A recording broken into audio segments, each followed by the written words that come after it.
Hello, hello, hello, and welcome. My name is Lee Cara. This is Unleash Your Light, and today we are going to talk about how can I be more forgiving when I actually feel like punching someone.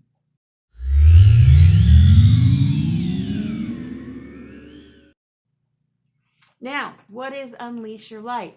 Unleash Your Light is simple things you can do in your everyday life to embrace spirituality, to overcome those emotional obstacles that keep you from connecting with the divine essence within you.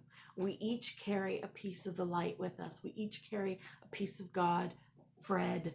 It doesn't make a difference what you call it as long as you're seeking it. And so I always talk about simple things that we can do to connect with that. Practical stuff you can do in your everyday life to shift your spiritual awareness and to embrace that divine energy that's already within you. So today we're going to talk about forgiving when you really want to lay a smack down on someone. Let me tell you, it is perfectly natural to be pissed off at someone, to be angry about what somebody did to you, to feel like justice is not being served, right? It is perfectly normal to be hurt when somebody does something that you feel is hurtful. But we need to look deeper than our initial reactions in these things. We need to dig a little bit deeper into that to understand forgiveness, okay? So there's a couple of things, couple of pieces to this. The first one is everyone has a piece of divine within them. So that person who made you the maddest also has a piece of God inside of them and is also connected to you in this energetic universe that we reside in, okay? So that's the first thing. The second thing is that people are brought into your life for a reason, for a lesson. They reflect something that is inside of you that needs healing. Now, there's a lot of little extra branches on that, okay? Somebody might ask, why were they brought into my life to beat the hell out of me every day? I wasn't born to be abused. Many believe that we choose our paths before we come here. And that part of our path is to overcome that. It's connected to things that happened in our past lives. You might not be there so you get beat, but you might be there so that that person in front of you can beat you and can go through that and can overcome that.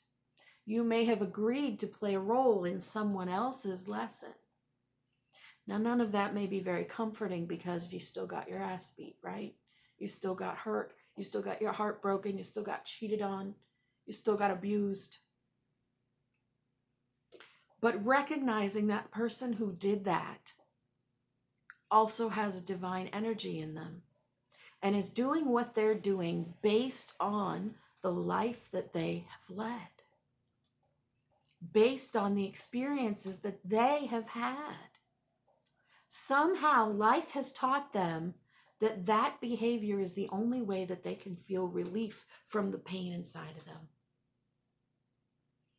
It's not excusing what they do. It's not condoning wrong action. It's understanding that they are just like you, that they are in pain, that they are only doing the best that they can do based on their experiences in life. We can never expect someone else to respond the way that we would. We can never expect someone else to behave in the way that we would behave because they haven't led the same life as us. And so their stimuli and their triggers are completely different and lead them into completely different spaces in the experience. And sometimes that can be hard to swallow because we're the ones being hurt. And a lot of people don't want to forgive someone who has done something horrible. And that's understandable. The next part that we need to remember and embrace is that the forgiveness is not for them. You're not forgiving them so that they feel better. They are on their own journey, and they might not even feel like they did anything wrong at this point.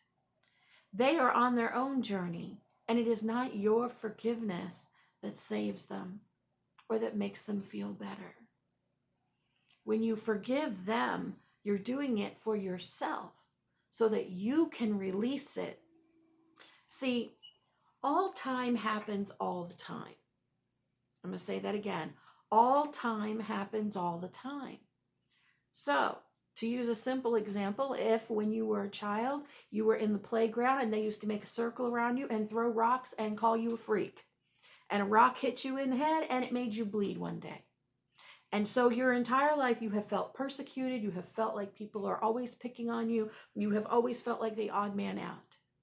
That experience created a pattern in you where you will constantly attract that truth. Okay, that's the next one though. So they threw rocks at you, hit you in the head, called you a freak. If when you think about that, it still hurts, then it's still happening. If it still hurts in you, then it is still happening. And until you forgive that person who did that experience that you had, it will continue to hurt you. It will continue to hurt you. You can't just say that's the past and pretend like it's gone, because guess what? It's not. If it still hurts, it's still happening. So that's the next part of forgiving someone that you want to punch, okay? The third part of this is that they are reflecting something in you. Okay, so we had this experience when we were a little kid and everybody circled around you and called you a freak and threw rocks. So then for the rest of your life, from the time that you were 6 on, you always felt like a freak. You always felt like people were throwing rocks. You always felt like the world was after you. You always felt like you were the one who was put upon. It can manifest itself in many different ways. But because you have adopted, I'm a freak who deserves to have rocks thrown at me as a truth in your life, as a core belief, because you're still allowing them to throw those rocks. You're still standing there, visualize. You're still like in that space. Because you believe that, you continue to attract that situation over and over and over again, wearing different skin. See, the universe is always trying to teach us how to overcome this. The universe is always bringing us the same situation over and over and over again until we change it, until we shift it, until we overcome that incorrect core belief about ourselves. Everybody knows someone who goes back to someone who hurts them over and over and over again. It's not because they love them, it's because they haven't learned the lesson that they needed to learn from that person. Because once you take from that what you need to learn, you don't need it anymore. You can move on. This is what's happening always in our life. Those beliefs, those incorrect core beliefs that we have about ourselves, formed from stuff in our past, formed from the pain that we've been through, that is created in our lives over and over again so that we can learn from it. And it may sound like a cruel way to teach us, but that's the way the universe works. Doesn't send us a million people to tell us how great we are and to tell us how wonderful we are, because even if it did, we wouldn't believe it if at our core we believe that we're a freak. We have to transform that belief that we are a freak who deserves to have rocks thrown at us into something different before we start attracting something new in our life. Now, we started out this about how do I forgive someone that I really want to punch in the face? What they're doing is a reflection of something in you that needs healing. They always say we hate in others what we hate the most in ourselves. So you need to look at your own actions and be accountable for what you have done in any situation that you're in. You're not responsible for how they react or what they do, but you are accountable for what you say, what you do, and how you react. So remember that forgiving them is really about healing yourself. It's not saying what they did was okay. And whatever they're doing that makes you want to punch them, it's part of their journey and their pain that they're expressing, but it also reflects an unhealed place inside of you that needs a little of extra love. You are beloved. You matter. You are loved.